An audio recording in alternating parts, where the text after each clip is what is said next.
Muy bien, seguimos en Monitor Económico aquí por el canal 5 Días. Hoy estamos con la visita justamente de autoridades de Capaco. Estábamos siguiendo bastante un poco todo lo que vino realizando y reclamando justamente la Cámara Paraguaya de la Industria de la Construcción. Y en estos días estuvieron eligiendo a nuevas autoridades. En este caso, el ingeniero Guillermo Manuel Mas Duarte es el nuevo presidente justamente de este gremio. Y hoy tenemos el gusto de poder tenerlo aquí en los estudios del Canal 5 Días para conversar con él. ¿Cómo le va, ingeniero? Muy buenos días. Muy buenos días, ¿qué tal? ¿Cómo está? Un gran saludo a toda la gran audiencia de 5 días también. Bueno, felicitaciones por el nuevo cargo. Entiendo que es un periodo de, ¿cuántos? 2 años, ¿verdad? Un periodo de 2 años que vamos renovando en forma intercalada la comisión directiva, los cargos pares cada 2 años y también los cargos impares que son vicepresidentes y algunos miembros titulares también años, para que haya una transición siempre entre periodo y periodo, entonces siempre parte de una comisión directiva integra la otra comisión directiva. Claro, claro, claro. ¿Y cuántos son los miembros hoy día de la Cámara? Tenemos 11 miembros titulares y varios miembros suplentes y también muchos cargos como el Tribunal de Honor, el Tribunal Electoral, pero en la comisión directiva en general somos 30 personas. Ahora, les toca, o te toca, presidente, en este caso, estar al frente de la Cámara en un contexto un poco complejo, ¿verdad? Por todo lo que está pasando en el sector de la construcción, ¿verdad? Que estuvimos viendo un poco los números. Después de un fuerte crecimiento que habían venido arrastrando en los últimos años, hubo una desaceleración ya más o menos desde mediados del año pasado, que creo que se está arrastrando hasta ahora. Es así, es un poco complejo, pero también alentador. ¿Por qué? Porque ya termina el periodo electoral y ya Claro, vamos a tener nuevas autoridades sí. y escoba nueva barre bien, dice el dicho, así que esperemos trabajar ya muy pronto con las nuevas autoridades electas, que creo que ya el domingo a la noche sabremos quién es y nosotros vamos a estar a disposición. Estuvimos trabajando ya muy de cerca también con los candidatos a presidente, ¿verdad? Hablando y ambos tienen propuestas muy claras con respecto a seguir invirtiendo en la infraestructura, así que estamos contentos desde ese punto de vista. Y bueno, las deudas estamos trabajando con los ministerios, tanto de Obras Públicas, de Hacienda y también con el gobierno, y también con los legisladores para que salgan los fondos programáticos a poder honrar estos compromisos que se tienen con las empresas constructoras. Bueno, creo que ahora en breve, de hecho ayer empezaron a hacerse ya algunos pagos, se aprobó unos fondos y prometieron en estos meses ya pagar 157 millones de dólares de los 300, pero esos 300 es dinámico porque las obras no pararon y los certificados siguen entrando otra vez al Ministerio de Obras Públicas y las obras no paran. Y tenemos grandes obras, no solamente pequeñas obras, sino las grandes obras son las que demandan gran insumo de recursos, como lo son los puentes internacionales o los puentes que estamos haciendo sobre el río Paraguay o la franja costera de Pilar y otras obras de mega infraestructura. También tenemos las cárceles, los grandes hospitales del sur y esas obras no paran y demandan mes a mes muchos insumos, ¿verdad? Y los certificados van creciendo también en el Ministerio de Obras Públicas, así que si bien se pagan parte de la deuda, también la deuda va creciendo porque los certificados no paran y la obra tampoco paramos, ¿verdad? Había una promesa, por lo menos la última vez que hablamos con gente del Ministerio de Hacienda, de que entre abril y mayo se estaría pagando, creo que era un poco más de 100 millones de dólares. Eso es lo que ahora han empezado a abonar. Se ha empezado a abonar, ¿verdad? Y yo creo que entre esta semana, la próxima y los siguientes 15 días vamos a tener un gran ingreso otra vez de toda esta deuda, ¿verdad? Si bien tenemos más de 300 millones de dólares, hablo por el sector, Claro. yo creo que un poco más de 100 millones de dólares estaría entrando en estos próximos meses, un mes, por decirlo Claro. así. Y eso, ese pago, digamos que por más de que es diferido ya, porque entiendo que hay empresas que casi un año estuvieron esperando de recibir su dinero. Había una preocupación por la situación también en la que estaban con los bancos, ¿verdad? En los retrasos con los bancos y cómo eso podría afectar a la calificación de riesgo de las empresas. ¿Esa situación con estos pagos se podría salvar o cómo siguen con eso? En parte sí, porque nosotros debemos gran parte al sector financiero, Claro. pero también debemos a los proveedores, ¿verdad? Pero a su vez nuestros proveedores deben también al sector financiero, o sea, al final gran parte de todo va a todos los bancos, ¿verdad? Y entidades financieras, porque son los que financian todo el movimiento de la construcción y bueno, las empresas no tienen, de por sí no tienen el poder de financiar semejantes obras que hoy hay. La verdad que en ese sentido sí es alentador que el gobierno haya invertido tanto en infraestructura, crecimos mucho. Paraguay está con un déficit tremendo en infraestructura, tenemos un déficit aproximadamente de 30.000 millones de dólares y en los últimos años se vino invirtiendo aproximadamente alrededor entre 900.000 millones de dólares, que es bastante, pero nosotros necesitamos que sea sostenible en el tiempo, los 1.000 millones de dólares. Lo llamamos hace poco la década de la infraestructura porque debemos invertir por lo menos 1.000 millones de dólares cada año, cosa que este año el gobierno en el presupuesto general del Estado redujo a 600 millones de dólares y la verdad que es preocupante eso, sí. Pero bueno, vamos a seguir insistiendo con el gobierno entrante. ¿Verdad? Entendemos, tuvimos pandemia, tuvimos sequía, después tuvimos inundaciones, o sea, tuvimos un periodo bastante complejo, ¿verdad? Con muchas oscilaciones en la parte económica, pero el agro ahora sí está ayudando bastante, o sea, se vendió bien la soja, también las carnes, que son nuestras materias primas principales del país como exportador, ¿verdad? Y el servicio también creció mucho y hay un atractivo en la inversión extranjera, o sea, tuvimos más inversión extranjera como nunca en este gobierno, así que eso sigue creciendo y el sector extranjero privado tiene una buena imagen de lo que es el Paraguay, o sea, estamos bien vendidos y tenemos que seguir mejorando eso, ¿verdad? He visto que, bueno, mencionaste en los últimos años se había alcanzado por lo menos este hito de invertir cerca de 1.000 millones de dólares. Hay una preocupación, entiendo, en el sector del gremio porque esos números que se habían alcanzado comenzaron a bajar en los últimos 2 años principalmente, pero en una comunicación que ustedes hicieron, el desafío para el próximo gobierno es incluso elevar la vara a, creo que era 1.500 millones, que sería lo ideal por lo menos por los próximos 5 años con el nuevo gobierno. Es así, porque realmente cuando vemos los números comparados con los países de la región, ni hablo con los países nórdicos, estamos últimos, ¿verdad? Estamos muy atrasados. Y la verdad que eso como paraguayos y nosotros que estamos en el sector de la ingeniería, de la construcción, nos da pena, pero entonces tenemos que ponernos las pilas como paraguayos y seguir invirtiendo, porque eso hace crecer al país, le da calidad de vida, unir 2 pueblos que antes estaban conectados por caminos de tierra nomás, y cuando llovía era imposible la conexión, hoy tener caminos de todo tiempo con asfalto, con pavimento rígido, eso realmente dignifica y con eso llegan los hospitales, llegan las escuelas, llegan los centros educativos y la verdad que le da calidad de vida y crece el país, ¿verdad? Y cuando realmente uno llega, por ejemplo, una obra vial llega a un pueblo que antes estaba aislado, realmente cómo crece y se dinamiza la economía es tremendo. Y cada centavo invertido o cada guaraní invertido en obras de infraestructura, eso genera a largo plazo un desarrollo tremendo en el PIB y se multiplica aproximadamente entre 5 a 7 veces más. O sea que endeudarse para hacer infraestructura realmente es conveniente para el país. Claro, totalmente. Una preocupación también que en algún momento también habíamos hablado con colegas tuyos, Guillermo, fue de que habían algunas empresas que incluso estaban con riesgo de esas maquinarias, todas esas inversiones que habían hecho, tener que venderlas para poder cumplir con sus compromisos. Esa situación, digamos, con estos pagos se podía rever, porque eso es un problema. O sea, uno hace una inversión y eso nos da a nosotros como país mayores herramientas para hacer construcciones de gran porte, ¿verdad? ¿Cómo están con eso? Y es así, y para hacer un poco de historia, para llegar a la respuesta a tu pregunta, es que en Paraguay en los 15 años atrás se invertían de 150 a 200 millones de dólares en infraestructura. Sí. Invertía el gobierno. Después dimos un salto grande, pasamos en el gobierno de Cartes, se invirtió 500 millones de dólares y en el gobierno ahora de Mario Abdo se invirtió un promedio de 1.000 millones de dólares. O sea, ¿eso qué quiere decir? Que había antes una capacidad para construir el país de 200 millones de dólares, hoy necesitamos una capacidad de 1.000 millones de dólares. ¿Eso cómo se consigue? Invirtiendo en máquinas, maquinaria y capacitación y gente, ¿verdad? O sea, mucha gente nueva entra al sector de la construcción, se capacita y es gente y esas máquinas hay que pagarlas, ¿verdad? Y las máquinas se pagan a largo plazo, se pagan a cuota a largo plazo.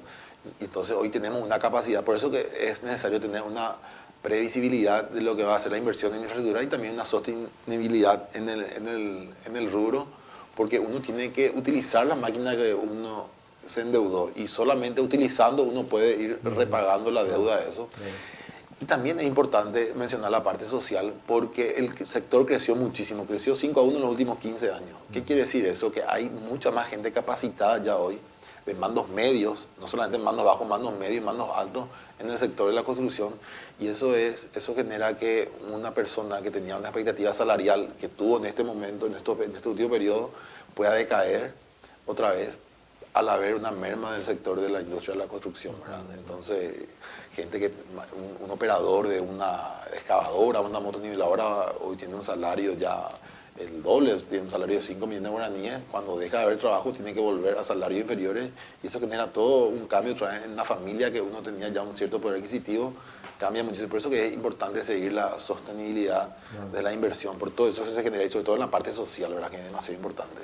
Y una cosa que hemos visto es que por lo menos en el presupuesto para este año hay muy pocos nuevos proyectos. Casi todo lo que se está haciendo es básicamente continuar las obras que estaban en ejecución, y eso entiendo que también a varios gremios del sector de la construcción, en el caso de ustedes, también la gente de Capialpa, había expresado su preocupación por la falta de proyectos nuevos que nos hagan mirar hacia el frente de que vamos a seguir teniendo obras grandes para seguir invirtiendo. Es así, ¿verdad? Pero estamos trabajando muy de cerca con las autoridades actuales también sobre eso, y también con los candidatos a presidente. Estuvimos trabajando con los ambos sectores más fuertes que estuvimos viendo en las últimas encuestas, ¿verdad? Que son los dos principales partidos tradicionales del país, son los que llegan con más posibilidades, y bueno, estuvimos trabajando ya de cerca con ellos. Como sector hicimos un panel abierto, ¿verdad? Entre los 6 gremios de la construcción, con ambos presidenciales, que fue invitación libre y gratuita para todos, y ahí estuvimos debatiendo estos temas con los presidenciales, y también vimos que necesitamos también incorporar nuevas herramientas que ya figuran hoy en la ley, como la APP, ¿verdad? La herramienta de la ley de mano, que es la 5074, y también la ley de concesiones, que ya tenemos también obras que están utilizando esas herramientas financieras. Bueno, yo creo que tenemos que potenciar más eso, tratar de endeudarle menos al Estado con estas cargas y pasar eso al sector privado, ¿verdad? Un ejemplo claro es la ruta 2, que va de Asunción a Ciudad del Este, es una hermosa ruta, hoy es privada, yo creo que es la ruta con mayor calidad ¿cómo se llama?, de uso que tiene, y de que el usuario percibe eso, ¿verdad? Percibe la calidad de obra, ¿verdad? El índice que tiene de calidad es tremendo, y uno paga, y paga con gusto, uno para llegar a Ciudad del Este en 3 horas, 3 horas y media, antes lo hacían 6 horas, ¿verdad? Con el tipo de... Bueno, y eso tenemos que ir replicando. Ahora hay un llamado a licitación de la Ruta 1, que también va a ser bajo esta modalidad de APP, y bueno, tenemos que ir lanzando más obras, y no solamente obras viales se pueden hacer con ese tipo, o sea, se pueden hacer muchos otros tipos de obras que se replican en el Mercosur. Hay en Chile, Argentina, Brasil, hay cárceles bajo esta modalidad. También tenemos centros educativos, y vos podés hacer centros educativos grandes, regionales, en los centros urbanos grandes, y hacer un centro educativo privado, pero con una cuota del Estado. Y el centro educativo se encarga del transporte, de la alimentación de los chicos. Entonces, hacer un centro educativo con profesores capacitados y traerlo a los estudiantes y volver a llevarlo. O sea, eso funciona a nivel regional, funciona. Nosotros podemos imitar esto. Nosotros hoy tenemos muchísimos colegios cerca de acá, pues son colegios que no tienen capacidad ni de profesores, las aulas están destruidas, no da para el nivel que hoy exige la educación, ¿verdad? O sea, pues, sobre todo en educación lo que tenemos que hacer es una conversión tremenda en esa parte, y creo que es el momento también de empezar, ¿verdad? Y se están construyendo muchos centros también de salud. Se construyó mucho, el gobierno de Cárcel hizo mucha inversión, y este gobierno también hizo mucha más inversión, ¿cierto? Tocó la pandemia y eso hizo cambiar un poco y invertir muchísimo en lo que es salud. Terapia intensiva teníamos menos de 100, hoy tenemos más de 700, o sea, si bien es culpa de la pandemia, pero bueno, ayudó también a que mejoremos en ese aspecto, ¿verdad? Y tenemos mucho progreso. O sea, como te digo, Paraguay es uno de los países más atrasados en materia de infraestructura, y bueno, estamos en un rubro que... ¿Y por qué infraestructura? Porque infraestructura le da calidad de vida al poblador, ¿verdad? Al ciudadano, y eso es lo que queremos. Totalmente. Y ahora, a ver, este fin de semana elegimos a un nuevo presidente de la República. Claramente, como dijiste, hay 2 candidatos que son los que están perfilando como posible nuevo presidente, que el lunes ya lo vamos a saber, bueno, el domingo en la noche ya lo vamos a saber. Pero si tuviéramos que recomendarle al nuevo presidente, cualquiera de los dos que sea, prioridades, ¿verdad? Prioridades a atender para el sector de la construcción. ¿Por dónde ustedes creen, presidente, que tienen que arrancar o el gobierno debería arrancar? Tenemos ejes fundamentales, ¿verdad? Las obras viales fueron un fuerte de este gobierno, sí, el gobierno de Mario Abdo, pero también no descuidar, y yo creo que hay que potenciar la parte de saneamiento, ¿verdad? El saneamiento requiere una inversión grande y drástica, sobre todo en el Gran Asunción y el Gran Ciudad del Este, ¿verdad? Porque eso da calidad de vida, eso genera hay muchas enfermedades que acarrean la falta de un sistema sanitario. Y saneamiento es una obra que por lo general no se ve, pero que cambia totalmente la vida de la gente. Cambia totalmente, no se ve y genera muchísima mano de obra, ¿verdad? Sí. Eso también es muy importante, genera mucha mano de obra, entonces se vienen grandes obras y tenemos todo el sector eléctrico, ¿verdad? Tenemos todo lo que hay Itaipú ahora, ¿verdad? Ayer se cumplió los 50 años del tratado y bueno, y tenemos ahora las negociaciones de las tarifas, ¿verdad? Y ahora conseguimos hace poco unos 400 millones de dólares más que van a entrar al año por Itaipú. Eso puede ir destinado a inversión de infraestructura, ¿verdad? Sería lo más lógico que sea inversión en infraestructura y no en gasto rígido. Así que y yo creo que la parte energética, la parte de saneamiento, y seguir también con las obras viales y también un poco concentrar en lo que es el Gran Asunción, el acceso al Gran Asunción. Hoy tenemos tremendo déficit, la gente tarda 2 horas en llegar a la mañana de su casa hasta sus lugares de trabajo y eso no puede ser. O sea, que una persona tarde 4 horas al día solamente en el traslado, la verdad que es inhumano y nosotros tenemos que devolverle calidad de vida. Se está haciendo ahora con el puente. La gente que vive hoy en Villa Haya o en Benjamín y viene a trabajar al Gran Asunción, hoy tarda a la vuelta, tarda 2 horas para cruzar el puente Remanso. Claro. O sea, realmente a mí me toca, nosotros estamos haciendo una obra en el Chaco y me toca sentir eso y realmente es doloroso tardar 1 hora y media en un puente, ¿verdad? Hoy con el nuevo puente que se está terminando de construir, la gente va a estar en 20 minutos. O sea, cambia radicalmente. Lo mismo pasa a la gente de Luque que hoy va al centro, agarra ya la autopista de Añuguazú, agarra el corredor botánico y al botánico, después pasa por la costanera y llega en 15 minutos. O sea, y antes, si hace atravesando los barrios de, no sé, de Villamora, Recoleta, eso, uno tarda 40 minutos. O sea, cambia totalmente las distancias y los tiempos de desplazamiento y eso es lo que tenemos que darle al ciudadano, calidad de vida, ¿verdad? Y eso se logra a través de infraestructura.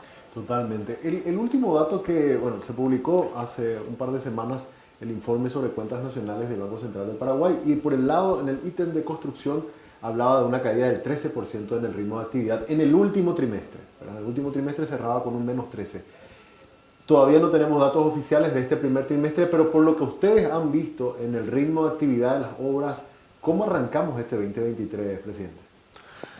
Y bueno, estamos con las obras que ya teníamos, ¿verdad? Pero todas las empresas hoy estamos con menos obras, ¿verdad? Porque hay una baja, hay una frenada de mano del gobierno mismo en lo que es inversión en obras públicas, y eso se siente en toda la cadena. Nosotros no solamente, la empresa constructora es una empresa de gestión, nosotros hacemos un gestionamiento entre los proveedores y el producto final, ¿verdad?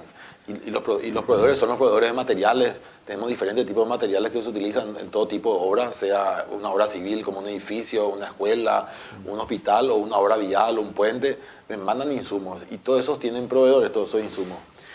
Todo eso cae, ¿verdad? También después las obras se hacen con máquinas. Se vendieron muchas menos máquinas de lo que se vendía vendiendo. Los importadores de maquinaria apostaron y tienen hoy stock de maquinaria.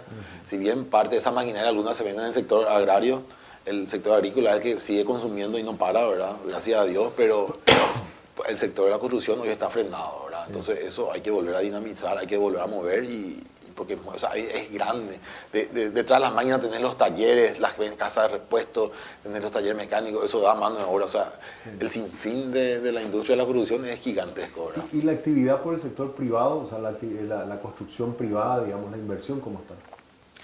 Nosotros vemos que no para, eso te das cuenta, indicativos son el cemento, el consumo de cemento y el consumo de varilla, ¿verdad? Y hay muchas inversiones, porque y muchas de estas inversiones que uno ve edificios, por ejemplo en el Gran Asunción, ve edificios de departamentos, es inversión extranjera que confía en el país, que crea una credibilidad del país, tanto en la parte, sobre todo en la parte judicial, ¿verdad? Y en la parte que se ve un sistema jurídico un poco más estable que en otros países, ¿verdad? El marco jurídico es bastante importante cuando uno quiere hacer una inversión en un país, ¿verdad? Y Paraguay tenemos una macroeconomía bastante estable. Vemos el peso cada vez, todos los días Sí. va bajando, ¿verdad? Va subiendo el dólar en Argentina y preocupa eso, ¿verdad? Porque nuestros vecinos. En cambio en Paraguay tenemos una moneda estable, ¿verdad?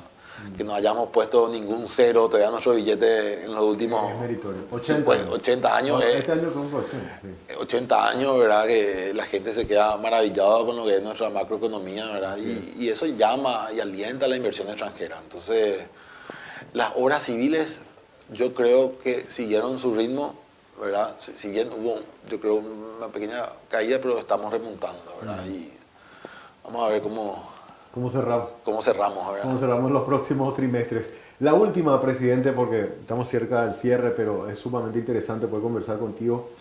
Hablaste hace rato de un factor clave que son los materiales de construcción. El año pasado vivimos un nivel de inflación de las más altas que hemos tenido en los últimos 10 años, ¿verdad? Y el precio del cemento y la varilla. Creo que en el tema de la varilla lo que había un aumento importante. ¿Cómo estamos en materia de precios de los materiales de construcción? Bueno, los precios se dispararon, sobre todo el hierro se disparó El hierro, mucho, sí. ¿verdad? Pero es un contexto global y hay mucho, o sea, influyó eso primero en la pandemia y luego la guerra Rusia-Ucrania, eso afectó bastante en el precio de todos los insumos, pero fue a nivel global. O sea, fíjate que en Estados Unidos tuvimos la mayor inflación en los últimos no sé cuántos 40 años. años. O sea, entonces, Sí. o sea, es a nivel global y Paraguay no está exento a ello, ¿verdad? Entonces, estamos viviendo de refilón. Paraguay, lo que pasa en el mundo también nos golpea. Estamos viendo eso. Pero es alentador los pronósticos que dan, sobre todo el Fondo Monetario Internacional para Paraguay, de un crecimiento de mayor al 4%, ¿verdad? Y tenemos la expectativa de crecimiento es la mayor en toda la región, ¿verdad? Exacto. Entonces, creemos que con eso vamos a poder seguir y están siendo reajustados. Los contratos tienen reajuste de precio, ¿verdad? Eso cuesta conseguir porque hay créditos. Para hacer una obra se quita un crédito o fondo local o también el crédito de los bancos multilaterales como el BID, Banco Mundial, el Fonplata, CAF, o sea, los grandes bancos, la JICA, que financian estas obras. Una obra tiene un precio, pero después sufre un reajuste, hay toda una fórmula que está en el contrato, y eso se va reajustando y de repente ya falta monto para poder cubrir ese reajuste por el crecimiento que tuvo. Hay obras que sufren reajuste del 20 al 30% de reajuste por culpa de estos insumos grandes que subió el asfalto, subió el combustible, sube la mano de obra, sube el cemento, sube la varilla y eso te disparan los precios. En la construcción civil subió mucho los vidrios, todos los herrajes, o sea, todo sube, ¿verdad? Entonces, eso te golpea muchísimo. El vidrio subió casi al doble también los vidrios. Hoy se usan mucho toda esa abertura con vidrio, cualquier construcción que hoy uno haga tiene mucho vidrio, o sea, impacta demasiado todo lo que es la suba de precios, ¿verdad? Y eso se va amoldando y eso también hace que se frene un poco y los inversionistas también, ahora con un cambio de gobierno, de repente los inversionistas ponen un poco de freno en mano, el que quiere construir un edificio, guarda y espera la expectativa de acuerdo a sus impresiones y después vuelve a invertir. O sea, yo creo que por eso los años electorales siempre tenemos una bajada de la economía, es cíclico esto cada 5 años y bueno, esperemos que el siguiente gobernante nos empiece ya con todo y nosotros empezar a trabajar a full ya y que el periodo de transición sea ya cuanto antes, no esperar el 15 de agosto, ¿verdad? Así que vamos a trabajar con ellos de nuestro sector y nuestro rubro que es la construcción, ¿verdad? Totalmente. Presidente, te agradezco mucho por tu visita, gracias por venir aquí al programa y contarnos un poco el panorama de cómo está el sector.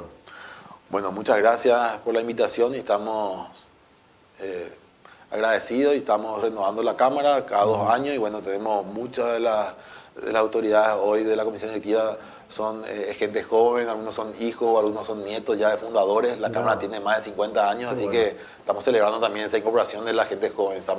Nuevas camadas que van las nuevas camadas que van entrando. Y eso es positivo. Muchas gracias, presidente. Cuando guste. Guillermo Manuel Mas Duarte es el nuevo presidente de la Capaco, que hoy estuvo visitándonos aquí en Monitor Económico. Antes de cerrar, te recordamos que el Working te invita a que disfrutes de la experiencia de un Coworking Café. Este espacio está abierto de lunes a viernes a partir de las 8 de la mañana y puedes hacer tus reservas al 09 0985-188-188. También con Stornia medimos, identificamos, analizamos los intereses y hábitos de los consumidores, conectando las marcas con contenidos específicos y de valor. Comunicate al 0983-946-673. Te recordamos también que estamos siendo presentados por Avalon, que optimiza los retornos de tus inversiones. En Avalon tenemos las herramientas para asesorarte desde CDAs, bonos, acciones, fondos mutuos, inversiones inmobiliarias y mucho más. Ingresa a la página web www.avalon.com.py porque hoy es el momento de invertir. Y nos despedimos con las impresoras multifunción de Epson Ecotam. Con la app Smart Funnel puedes transformar tu celular en un centro de impresión y escaneo. Ecotam de Epson ahorra tinta y cuida el medio ambiente, y registrando tu impresora en la web tenés 2 años de garantía. Para más información ingresa a epson.com.py. Con esto ponemos punto final a nuestro espacio de monitor económico, invitándoles a que sigan con nosotros en la sintonía. De mi parte nos vamos a encontrar recién el martes, porque el lunes es feriado, el domingo estamos con una programación especial por las elecciones, así que en Monitor Económico nos reencontraremos el martes a las 10 de la mañana.